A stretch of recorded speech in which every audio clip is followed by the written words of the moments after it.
नमस्कार, मैं हूं संतोष। सिटी न्यूज़ वैन रीवा की सांध्यकालीन समाचार सेवा में आपका स्वागत है। प्रस्तुत हैं आज के मुख्य समाचार।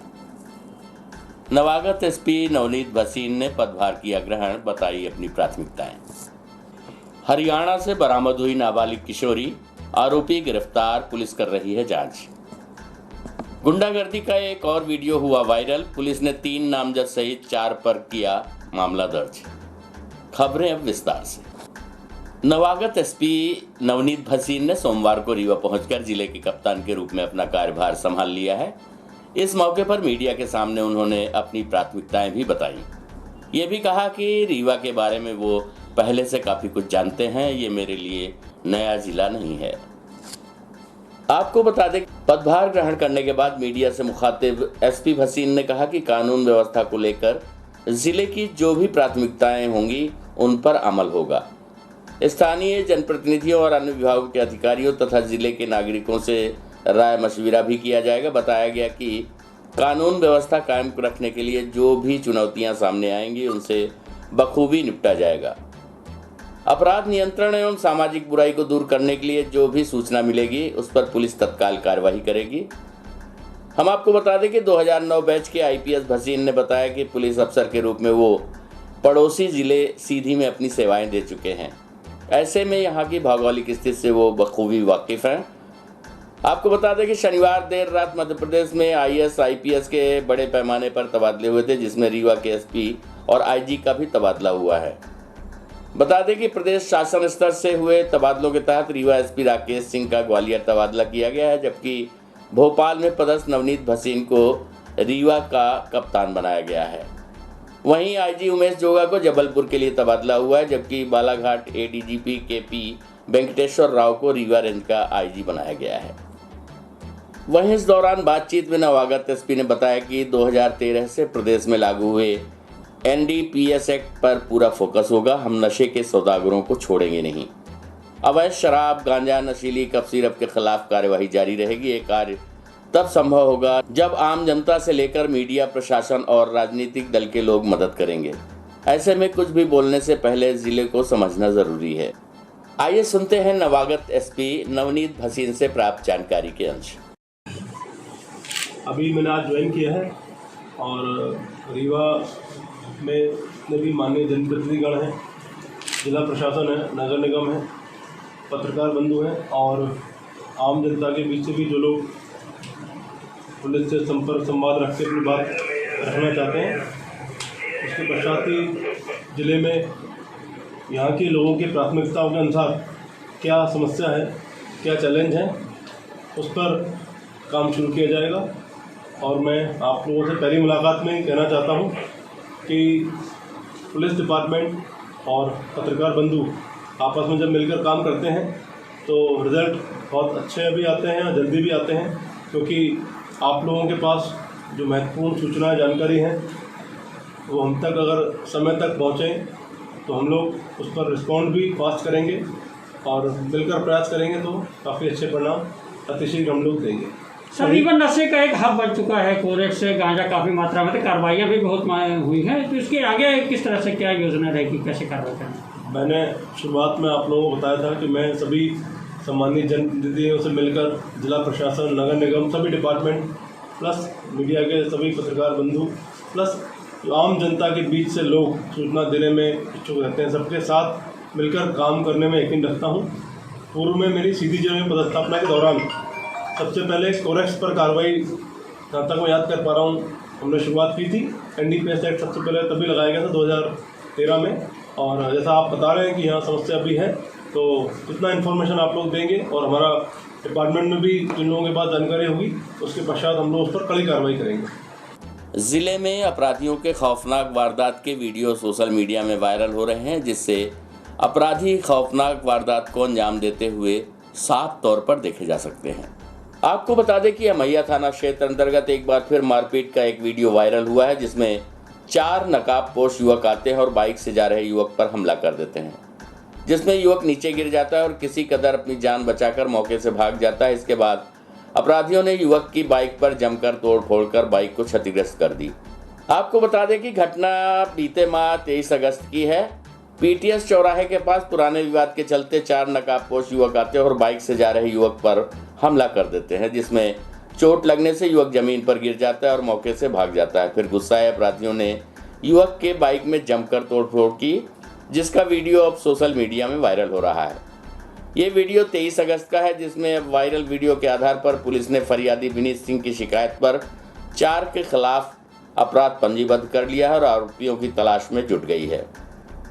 फरियादी विनीत सिंह ने बताया कि मैं शिल्पी प्लाजा से अपने घर जा रहा था, तभी धोबिया टंकी से 3 मोटरसाइकिल में सवार युवकों द्वारा पीछा किए जाने पर पीटीएस के समीप मेरी गाड़ी में लात मार के गिरा दिया। इसके बाद मैं अपनी जान बचाकर मौके से चला गया, जिसके बाद आरोपियों ने अपनी भड़ास फरियादी की मोटरसाइकिल पर निकाली।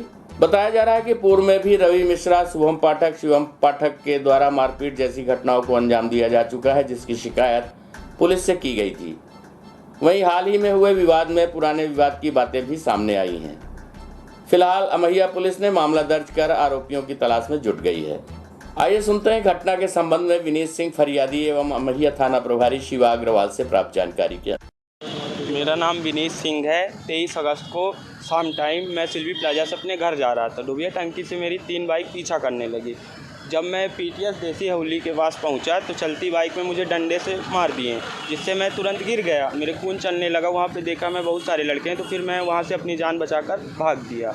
तो मेरी पूरी बाइक फोड़ दिए और मुझे गाली गलौज कर रहे हैं, फ़ोन में भी धमकी दे रहे हैं मुझे। विवाद क्या था आपका? मेरा पुराना विवाद था। मेरे दोस्त को भी ये लोग मारे थे। सौरभ पाठक नाम है, रवि मिश्रा और शुभम पाठक। उसकी रिपोर्ट भी सिटी कोतवाली में है मेरे दोस्त की 2 साल पहले। उसमें भी इनको कुछ नहीं हुआ। वारदात कितने दिनांक को था? 23 अगस्त की वारदात अभी तक पंजीबद्ध नहीं हुआ है। हो चुका है। कब हुआ? कल हुआ है। गाड़ी में तोड़फोड़ करते हैं। वीडियो वायरल हुआ है। इसकी शिकायत थाने में कराई गई है। 294, 323, 506, 34 और 427 धाराओं में मामला पंजीबद्ध कर लिया गया है।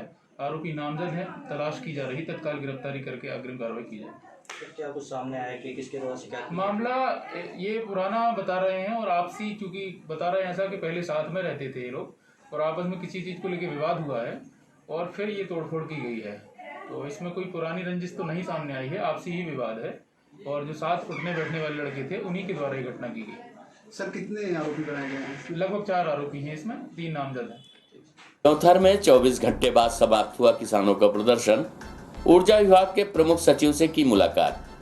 बिजली की समस्याओं को लेकर त्योथर तहसील के रायपुर सोनौरी मोड़ में बीते दिनों कमांडो अरुण गौतम के नेतृत्व में सैकड़ों किसानों द्वारा समस्याओं के निराकरण हेतु रोड पर चक्का जाम किया गया। चक्का जाम के 24 घंटे बाद विभाग के प्रमुख सचिव संजय दुबे से मुलाकात के बाद ये आंदोलन समाप्त हुआ। आपको बता दें कि कमांडो अरुण गौतम के नेतृत्व में सैकड़ों किसानों द्वारा समस्याओं के निराकरण हेतु रोड पर ही चक्का जाम किया गया था, जो 24 घंटे बाद ऊर्जा विभाग के प्रमुख सचिव संजय दुबे से मुलाकात के बाद समाप्त हुआ। किसानों द्वारा सुबह रायपुर मोड़ से ट्रैक्टर रैली निकालते हुए बिजली विभाग कार्यालय त्योथर पहुंचे, जहां पर भ्रमण पर आए प्रमुख सचिव से मुलाकात की गई। किसानों ने प्रमुख सचिव संजय दुबे से मुलाकात करते हुए क्षेत्र में रायपुर सब स्टेशन अंतर्गत किसानों को पर्याप्त बिजली न मिलने, स्टेशन अंतर्गत महीनों से जले 38 ट्रांसफार्मर को नहीं बदले जाने सहित बंसल कंपनी द्वारा निर्माण सोनवर्षा ककराहा मार्ग पर विद्युतीकरण केबल पोल में किए गए गड़बड़ी की शिकायत, रायपुर सब स्टेशन में 5 MVA का ट्रांसफार्मर बदलकर 8 MVA किए जाने की मांग करी है। इस संबंध में हम आपको बता दें कि प्रमुख सचिव मुलाकात के दौरान उन्होंने कहा कि जायज मांगों को स्वीकार किया जाएगा। उन्होंने स्पष्ट शब्दों में कहा कि जले ट्रांसफार्मर को तभी बदला जा सकेगा जब बकाया राशि का 10% जमा होगा। मिली जानकारी के अनुसार सभी स्टेशन अंतर्गत करीब 3 करोड़ रुपए का बिजली का बिल बकाया है, जिस पर उन्होंने नाराजगी जाहिर की। प्रमुख सचिव संजय दुबे द्वारा कहा गया कि जिन क्षेत्रों में बिजली का बिल बेहतर मिलेगा उन क्षेत्रों में बेहतर सेवाएं मिलेगी एवं जिन क्षेत्रों में बिजली का बिल निराशाजनक प्राप्त होगा वहां समस्याएं तो उत्पन्न होगी।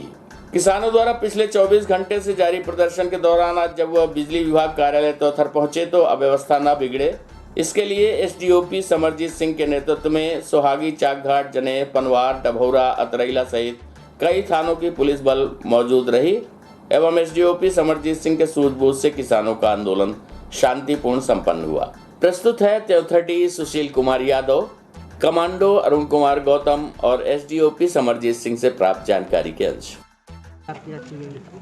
जी आज बिजली विभाग के जो प्रमुख सचिव माननीय श्री संजय दुबे जी से मुलाकात हुई तो महोदय ने बहुत अच्छा आश्वासन दिया और उन्होंने हमारी सारी शर्तें मान लिया है। जो हमारी सारी मांगें थी उसको उन्होंने मान लिया है और उन्होंने एक ही चीज़ का आग्रह किया है कि किसानों से मेरा ये आशा है कि जो भी बिजली का बिल है उसका कम से कम 10 से 15% वो भुगतान करें।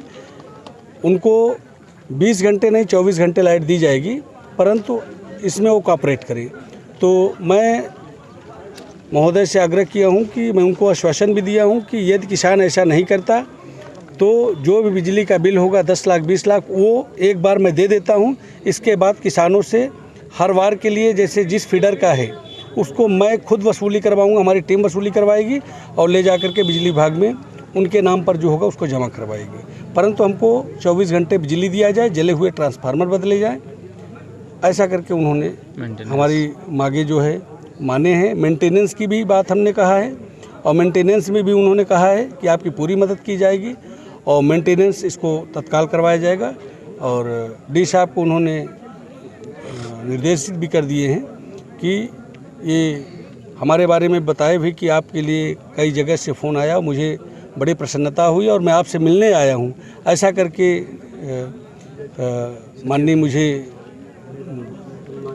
बताए और मुझे भी लगा कि ठीक है काम करना चाहिए और हम काम कर रहे हैं। और आज जो मैं कल से चक्का जाम कर रखा था तो कहीं न कहीं उसका असर दिखा है और बड़ी प्रसन्नता हो रही है। मैं बड़ा खुश होकर के जा रहा हूँ और अभी मैं जाते ही आज से ही लग जाऊँगा जो हमारा मेन टारगेट है 5 MVA से 8 MVA बदलवाने का। और जो उसका बिजली का बिल है उसको भी मैं सभी किसान भाइयों से निवेदन करूंगा कि उसको जो भी हैं जो देने लायक हैं दे, जो नहीं देने लायक है उसका जो हमसे मदद होगा वो हम करेंगे। रायपुर शहर के किसान यहाँ प्रदर्शन कर रहे हैं बिजली की समस्याओं को लेकर, क्या उनकी मांगे हैं, क्या कार्रवाई आपके द्वारा की जा रही है? उनकी मांगे हैं कि निरंतर रूप से बिजली मिले और पावर ट्रांसफार्मर के संबंध में था कि पावर ट्रांसफार्मर 5 से 8 MVA कर दिए जाए और जो जले ट्रांसफार्मर हैं उनको शीघ्र बदल दिया जाए। ये उनकी बेसिक मांगें थी जिनके संबंध में माननीय PS साहब को भी इन्हें अवगत कराया है और मैं भी कल गया था तो इन्हें बताया है मुझे। तो हम आश्वासन देते हैं जहाँ जहाँ का बिजली बिल जमा रहेगा उसको हम तत्काल बदलेंगे और जो ओवरलोडिंग के कारण बिजली नहीं दे पा रहा है उसको हम 6-6 घंटे के स्लॉट में आपको बिजली देंगे ताकि निरंतर बिजली मिले और आप लोगों का खेतों का पानी वगैरह आप उपलब्ध करा पाएँ और फसल आपको भी ख़राब ना हो। कल सोनौरी चौकी के अंतर्गत रायपुर मोड़ पर ये आंदोलन था किसानों का बिजली की क्षेत्र में जो समस्या है उसको लेकर के, उसमें पुलिस बल लगाया गया था और शांतिपूर्ण आंदोलन चल रहा था। आज बिजली विभाग के वरिष्ठ अधिकारी यहाँ पर उपस्थित हुए थे तो किसान संघ के सदस्यों के द्वारा उसमें अपना ज्ञापन सौंपा गया है उनको और उनसे परिचर्चा की गई है और आश्वासन मिलने के बाद फिर आंदोलन की समाप्ति हुई। पूर्व विधानसभा अध्यक्ष एवं स्वर्गीय श्रीनिवास तिवारी का जन्मदिवस पूर्व की भांति इस वर्ष भी मनाया जाएगा। साथ ही 50 से ज्यादा गरीब महिलाओं को सिलाई मशीन भेंट की जाएगी। ये जानकारी आज उनकी नाती वधू अरुणा तिवारी ने आयोजित पत्रकार वार्ता में कही। हम आपको बता दें कि विंध्य क्षेत्र के कद्दावर एवं बड़े नेताओं के तौर पर अपनी पहचान रखने वाले पूर्व विधानसभा अध्यक्ष स्वर्गीय श्रीनिवास तिवारी का जन्मदिवस 17 सितंबर को उनके रहने व न रहने के दौरान भी कांग्रेस पार्टी बड़े धूमधाम से मनाती है। हालांकि इस वर्ष ये कार्यक्रम बृहद रूप से नहीं मनाया जा रहा है, लेकिन श्री तिवारी का जन्मदिवस इस बार खास होने वाला है क्योंकि इस बार उनका जन्मदिन गरीब, असहाय, दलित वर्ग की महिलाओं को समर्पित किया गया है। इस कार्यक्रम की मुख्य अतिथि भी यही महिलाएं रहेंगी। इस वर्ग की बेरोजगार करीब 50 महिलाओं को सिलाई मशीन वितरित की जाएगी जिससे वो अपना जीवन यापन कर सकें। ये जानकारी आज अमैया स्थित उनके निज निवास में पत्रकार वार्ता के माध्यम से दी गई। इस दौरान जिला कांग्रेस कमेटी द्वारा कार्यक्रम की तैयारियों को लेकर एक बैठक भी ली गई जिसमें जिला पंचायत के अध्यक्ष अभय मिश्रा, शहर अध्यक्ष गुरमीत सिंह मंगू, ग्रामीण अध्यक्ष त्रियोगी नारायण शुक्ला, रमाशंकर पटेल, विद्यावती पटेल, बबीता साकेत, अब्दुल शहीद भाई सहित कई पदाधिकारी एवं कार्यकर्ता उपस्थित रहे। आइए सुनते हैं अरुणा तिवारी पूर्व विधानसभा प्रत्याशी सिरमौर कांग्रेस से प्राप्त जानकारी के अंश। कि आप सब अच्छी तरीके से जानते हैं कि 17 सितंबर हम सब के लिए क्यों महत्वपूर्ण है। 17 सितंबर के दिन एक ऐसे महापुरुष का जन्म हुआ जिन्होंने अपना जीवन पूरे संघर्ष से गुजारा है। वो एक समाजवादी विचारधारा के थे।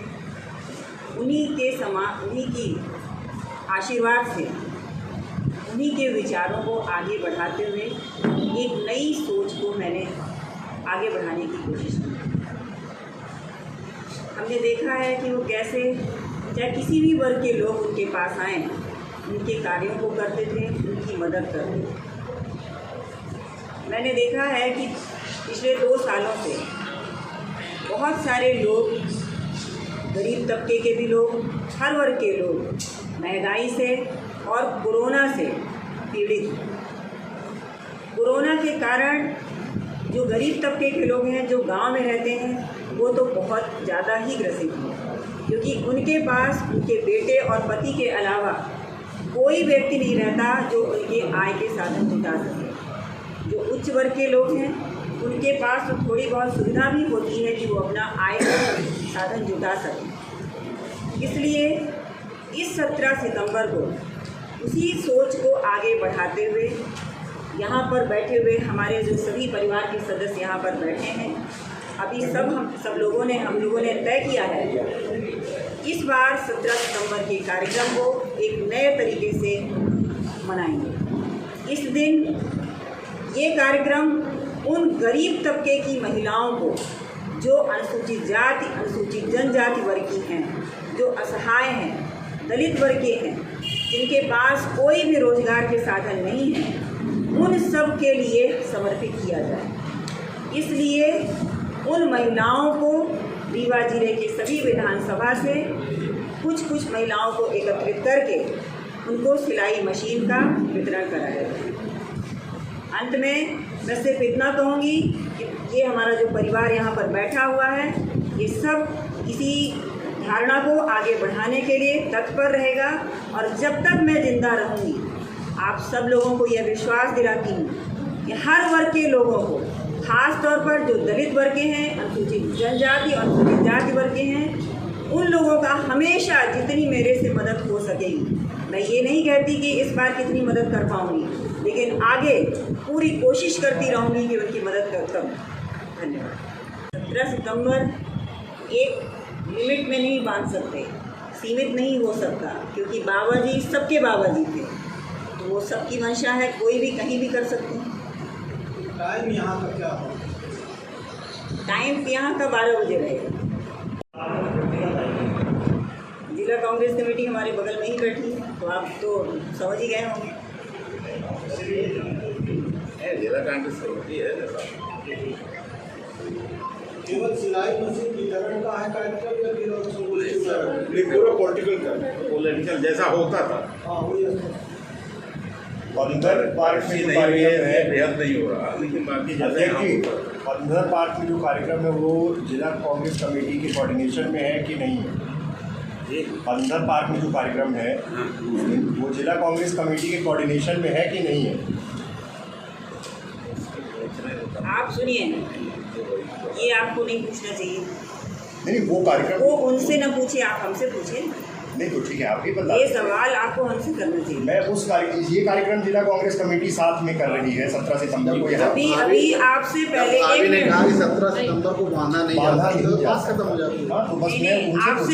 आपसे पहले उन्होंने पूछा ना, इस बार बड़े लीडर 8वां विधानसभा से जो अनुसूचित जाति और अनुसूचित जनजाति की वर्ग की महिलाएं हैं, जिनको हम मशीन देना चाहते हैं, वही हमारी मुख्य अतिथि रहेंगे। नहीं, चिन्हित कर लिया गया, मतलब वो चिन्हित व्यक्ति को दिया जाएगा कि सब खाली बुलाया गया। चिन्हित हो जाए, वो तो समिति बन गई है, चिन्हित हो जाएगी। एक आंकड़ा होगा आपके पास, कितने लोगों को देना है, कितने लोगों को बुलाया जाएगा? लगभग 50 लोगों के लिए अभी तय हुआ है। आगे भी हो सकता है और बढ़ सकता है, घटेगा तो नहीं, बढ़ सकता है। आशा उषा आशा सहयोगी संयुक्त मोर्चा द्वारा स्वास्थ्य मंत्री के दिए आश्वासन के 60 दिन पूरा होने पर आज प्रदेश के सभी संभागीय मुख्यालयों पर प्रदर्शन कर मुख्यमंत्री के नाम ज्ञापन सौंपा गया। आपको बता दें कि आशा एवं सहयोगियों को केवल 2,000 रुपए प्रोत्साहन राशि सरकार द्वारा दी जा रही है, जिसके विरुद्ध कई वर्षों से आशा एवं सहयोगी अपनी आवाज उठा रही हैं और अनिश्चितकालीन हड़ताल पर भी पिछले दिनों थी, जिन्होंने स्वास्थ्य मंत्री के आश्वासन पर अपनी हड़ताल स्थगित कर दी थी। लेकिन 30 दिन पूरा हो जाने के बाद भी आश्वासन के बावजूद सरकार द्वारा कोई कार्यवाही नहीं की जा रही है, जिससे आज सरकार का ध्यान आकर्षित करने हेतु आशा उषा सहयोगी संयुक्त मोर्चा द्वारा संभागीय मुख्यालयों पर प्रदर्शन कर ज्ञापन पत्र सौंपा गया है। प्रस्तुत है आंदोलनरत महिला कर्मी से प्राप्त जानकारी के अनुसार 1 जून से 5 जुलाई तक हम लोग कंटिन्यू प्रदेश हड़ताल चलती रही हम लोगों की, और स्वास्थ्य मंत्री जी ने हम लोगों को आश्वासन दिया कि आप लोग की मांग पूरी होगी, आशाओं को 10,000 और आशा पर्यवेक्षक को 15,000 न्यूनतम वेतन दिया जाएगा। लेकिन आज दिनांक तक हम लोगों की मांग पूरी नहीं हुई, इसलिए हम लोग हड़ताल अपनी अब जारी रखेंगे जब तक हम लोगों को आश्वासन हम लोगों का नहीं पूरा किया जाएगा। और हमारी सरकार कहती है कि 2 गज की दूरी, मास्क है जरूरी। उस समय जब सरकार ये ऐलान कर रहे थे कि मास्क जरूरी और 2 गज की दूरी, हम लोग उस दूरी को यदि रखते तो आज पता नहीं फील्ड में कितनी पब्लिक 2 गज की जमीन पा जाती। उस जमीन से हम लोग 2 गज की दूरी हटा के और जनता की मदद किए और जनता को हम लोग कोविड-19 की बीमारी से बचाएं और 2 गज की जमीन से उनको बचाएं। तब भी आज हमारी सरकार आंख मूंद के बैठी है हम लोगों के लिए और कुछ नहीं सोच रही है। इसलिए हम लोगों का आंदोलन जारी रहेगा जब तक सरकार हमारी नहीं सुनेगी, नहीं झुकेगी, तब तक हम लोग लड़ेंगे और लड़ेंगे तो जीतेंगे। क्या नाम है आपका? मेरा नाम रंजना द्विवेदी है, मैं आशा एकता यूनियन की जिलाध्यक्ष हूँ। जो मांगे नहीं मांगी जाती तो आगे आप क्या करेंगे? हम लोग हड़ताल जारी रखेंगे सर, काम बंद रखेंगे, भूख हड़ताल करेंगे। भूख जाएंगे जहाँ जाएंगे सर, हम लोग हर जगह जाएंगे, अपनी मांग को पूरा करवा के दिल्ली तक में बैठेंगे। अभी टोटल कितना मिल रहा है आपको? 2,000 रुपये सर। अब बाकी काम का रूटीन का तो कुछ नहीं मिला सर। वही तो बता रहे सर कि हम लोगों की मेहनत को सरकार नज़रअंदाज कर रही है, इसलिए हम लोग अपनी लड़ाई अब लड़ेंगे और जोरों से लड़ेंगे अपनी ताकत को। नाम है आपका? रंजना द्विवेदी नाम है, मैं आशा सहयोगी एकता यूनियन की जिलाध्यक्ष हूँ।